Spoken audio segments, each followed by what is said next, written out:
मेष राशि वालों, 17 मई 2026 ये तारीख ही याद रख लेना, क्योंकि शनि रेवती नक्षत्र में अपना नक्षत्र परिवर्तन करने जा रहे हैं।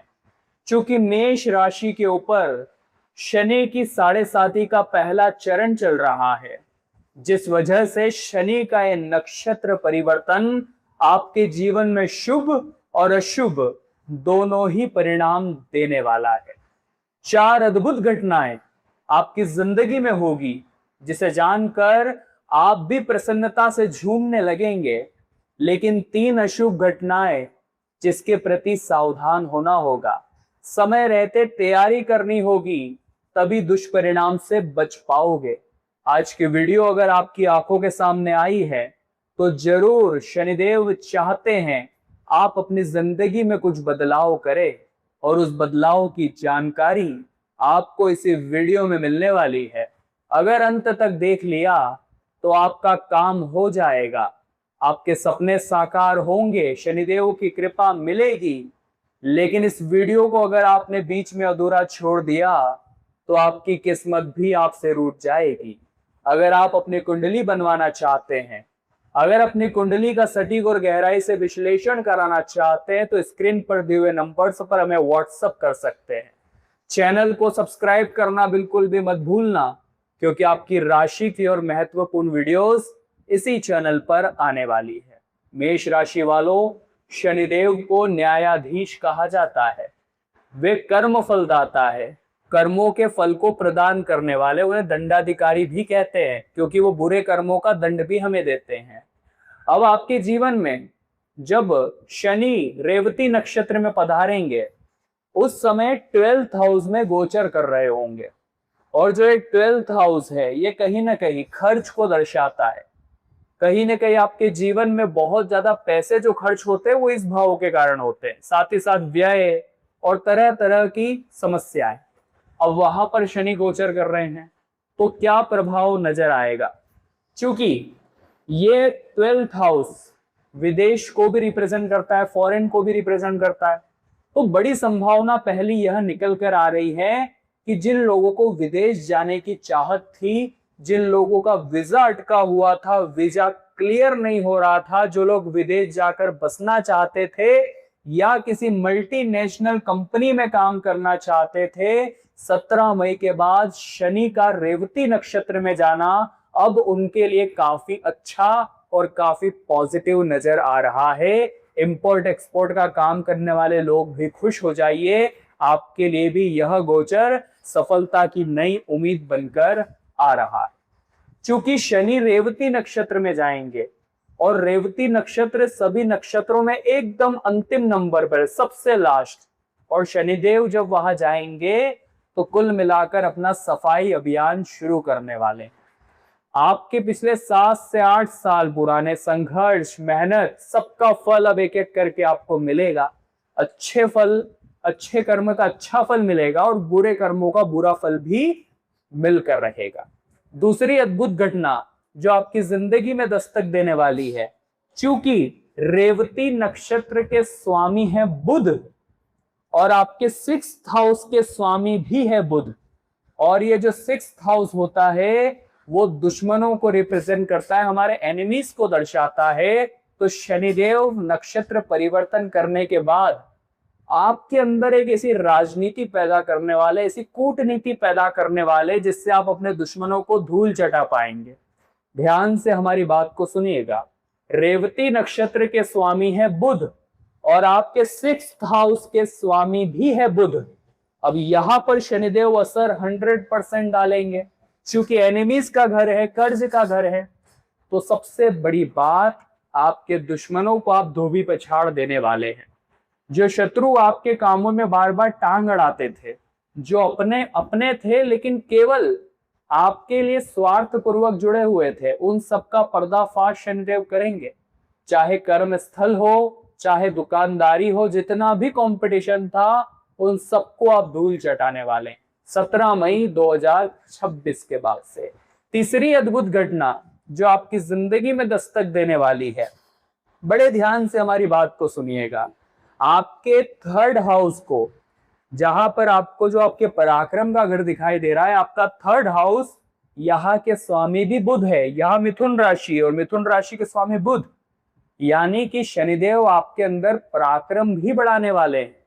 कुल मिलाकर जिन चीजों को करने से पहले आप डरते थे, जिन कामों में जोखिम उठाने से पहले आप डरते थे, जहां बार बार आपको जाने में डर लगता था, वहां पर शनिदेव आत्मविश्वास, साहस और अंदर जज्बा पैदा करने वाले हैं। और ये आपके लिए बड़ी अच्छी बात है। जैसे शनि नक्षत्र परिवर्तन करेंगे रेवती नक्षत्र में, बहुत बढ़िया ये अद्भुत घटनाएं आपके जीवन में होगी। आपको अंदर से मेडिटेशन की ओर ध्यान जाएगा, ध्यान की ओर ध्यान जाएगा। आपकी रुचि बढ़ने वाली है कुछ चीजों को सीखने में, रहस्यमय विद्याओं को सीखने में आपकी रुचि बढ़ सकती है। लेकिन हमने आपको बताया था शनि की दृष्टि कहाँ कहाँ पड़ रही है। शनि की दृष्टि पहली पड़ रही है आपके पैसों के घर पे, यानी सेकंड हाउस में। अगली दृष्टि 7वीं दृष्टि पड़ रही है कर्ज के घर पर, और अंतिम दृष्टि 10वीं दृष्टि पड़ रही है भाग्य के घर पर। तो यहाँ क्या प्रभाव जमने वाला है, बड़े ध्यान से हमारी बात को सुनिएगा। पैसों के मामले में समय अच्छा है, धीरे धीरे करके काम बनेंगे। शनि शॉर्टकट को सपोर्ट नहीं करते, शनि मेहनत करने वालों का साथ निभाते हैं। आपको भी जल्दी पैसा कमाने के चक्कर में कोई लालच नहीं रखना है, 2 नंबर का काम नहीं करना है, जुए सट्टे से दूर रहना है। और सबसे बड़ी बात, ऐसा कोई काम मत करना जिसमें शॉर्टकट हो, क्योंकि मेहनत से ही आपके काम बनेंगे। आपको बस इतना ध्यान रखना है जो आपका बैंक बैलेंस है वो कम ना हो, क्योंकि कहीं ना कहीं शनि यहां से और यहां से चूंकि खर्च के भाव में गोचर कर रहे हैं, तो खर्चे स्वाभाविक सी बात है बढ़ाएंगे। अब खर्चे कहाँ बढ़ाएंगे, जहां आप हाथ पकड़ सकते हैं। कोई चीज जो पहले से आपके घर में, उसे खरीदने की जरूरत नहीं है। किसी को इंप्रेस करने के चक्कर में, दिखावा करने के चक्कर में खर्च करने की जरूरत नहीं है। 17 मई के बाद से बात ध्यान रखिएगा, पैसों के आने के मार्ग खुल रहे हैं, क्योंकि पैसों के घर पर शनि की दृष्टि है। लेकिन आपका खर्च सब कुछ बिगाड़ सकता है। अब साथ ही साथ चूंकि 7.5 का पहला चरण मेष राशि के ऊपर चल रहा है, और जब प्रथम चरण होता है तब 7.5 की शुरुआत होती है। उस समय हमारे 7.5 दिमाग पर सबसे ज्यादा असर डालती है। तो कहीं ना कहीं आप महसूस कर सकते हैं 17 मई के बाद से आपके जीवन में नींद की अचानक से कमी हो गई। आप महसूस कर सकते हैं कि बार बार आपको अनजान डर बना रहेगा कि कोई मेरे पीछे है, कोई मेरा पीछा कर रहा है।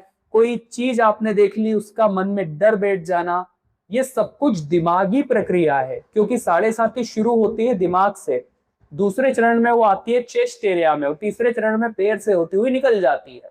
अभी आपके यहाँ पर है, तो स्वाभाविक सी बात है नींद डिस्टर्ब होगी, स्वाभाविक सी बात है अनजाने डर आपको लगेंगे, और हद से ज्यादा सोचना विचारना, ओवर थिंकिंग के जाल में आप फंस सकते हैं।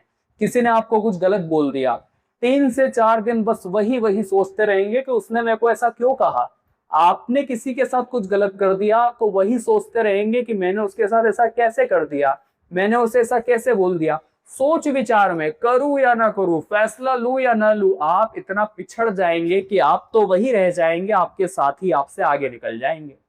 तो आपको ओवर थिंकिंग के जाल में नहीं फंसना है। ये 7.5 के प्रथम चरण का प्रभाव है। शनि अब नक्षत्र परिवर्तन करेंगे तो प्रभाव दुगना हो सकता है। थोड़ा आपको संभल कर यहाँ पर रहने की जरूरत है। एक चेतावनी आपको दे रहे हैं, 12th हाउस से शनि की 10वीं दृष्टि पड़ रही है आपके भाग्य के घर पर, 9th हाउस पर। भाग्य पर दृष्टि पड़ने का सीधा सा अर्थ है कि भाग्य का उतना साथ नहीं मिलेगा। 17 मई के बाद से खुद को ये समझा लेना, आपको अपनी मेहनत, अपना हार्डवर्क 100% रखना पड़ेगा, तभी आपकी सक्सेस 100% हो पाएगी। बहुत सारे लोग होते हैं जो जिंदगी में केवल भाग्य भरोसे बैठे रहते हैं कि मेरे भाग्य में होगा तो मुझे मिलेगा। लेकिन अब शनि नक्षत्र परिवर्तन कर रहे हैं, और खास तौर पर अंतिम नक्षत्र रेवती नक्षत्र में जाएंगे, तो स्वाभाविक सी बात है जो कुछ भी मिलने वाला था वो आपके हाथ में तो आएगा, लेकिन आपने ध्यान नहीं रखा तो हाथ से निकल जाएगा। मेहनत को हथियार बनाने का समय है, दौड़ने का, भागने का समय है, लेकिन पीछे हटने का समय नहीं है। आपके जीवन में जो कुछ भी आपको मिलेगा शॉर्टकट से नहीं मिलेगा। मेहनत और संघर्ष पूरा शनिदेव मांगेंगे, क्योंकि शनिदेव मेहनत करने वालों के साथी है, शनिदेव अच्छे कर्म करने वालों के साथी है। अब हम आपको जरूरी 2 उपाय प्रदान करना चाहेंगे। चूंकि 7.5 भी चल रही है और शनि का नक्षत्र परिवर्तन भी होने वाला है और रेवती नक्षत्र के स्वामी बुध है, तो उन्हें भी मनाना पड़ेगा। तो वो 3 उपाय क्या है, जानने से पहले इस वीडियो को एक लाइक कर दीजिए, क्योंकि जब आप वीडियो को लाइक करते हैं तो हमारी ये पूरी रिसर्च सफल हो जाती है, हमारी मेहनत का फल हमें मिल जाता है। वीडियो को लाइक करके जो भी सच्चे मन से कमेंट बॉक्स में जय शनिदेव आज लिख देगा, उसके ऊपर नक्षत्र परिवर्तन के बाद शनिदेव की कृपा हर हाल में होकर रहेगी। चैनल को सब्सक्राइब भी कर लेना, क्योंकि आपकी राशि की और महत्वपूर्ण वीडियोस इसी चैनल पर आने वाली है। सबसे पहला उपाय शनिदेव के लिए बताने जा रहे हैं।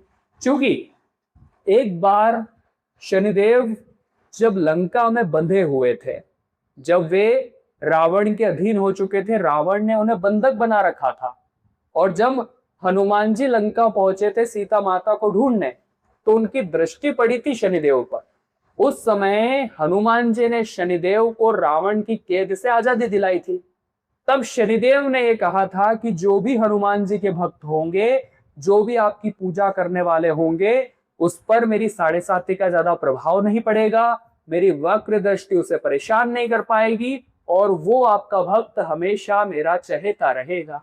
तो अब हमें जब मूल बात समझ में आ गई है, तो मेष राशि वालों आपको ये समझ जाना है कि अगले 7.5 साल टफ रहेंगे, परीक्षाएं होगी, चुनौतियां आएगी, लेकिन बजरंग बली की भक्ति आपको उन मुसीबतों से काफी हद तक राहत दिला सकती है। सबसे पहला उपाय आपको यही करना है, हर मंगलवार हर शनिवार हनुमान जी के मंदिर जाइए, कभी उन्हें सरसों के तेल का दीपक जलाइए वहां पर, कभी चमेली के तेल का दीपक जलाइए, कभी चोला चढ़वा दीजिए, कभी पीपल के पत्तों की माला बनाकर उस पर राम राम लिखकर हनुमान जी को समर्पित करिए।